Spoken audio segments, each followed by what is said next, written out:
রাত্রির 3টে বাজে 28 September 2024।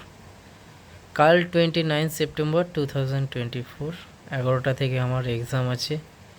MA part 2 last exam এবং জীবনের লাস্ট এক্সাম। এটাই হয়তো আমার শেষ পড়া, জানি না। কিন্তু এক্সামটায় পাস করতে পারবো কিনা আমি তাও জানি না, কারণ পড়াশোনা একদম হয়নি। পার্সোনালি অনেকগুলো বিষয় নিয়ে খুবই চিন্তিত, সবসময় অলওয়েজ মাথার মধ্যে ঘুরতে থাকে।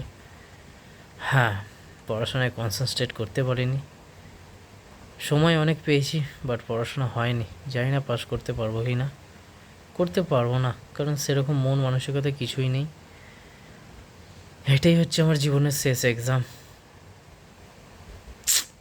সব লস, সব নষ্ট হয়ে গেল। জানি না কী হবে। ঘুম তো আসছে না, মাথায় টেনশান, চিন্তায় কত রাত জেগে থাকি নিজেই জানি না। হাসি মুখে থাকি, কেউ কিছু বুঝতে পারে না।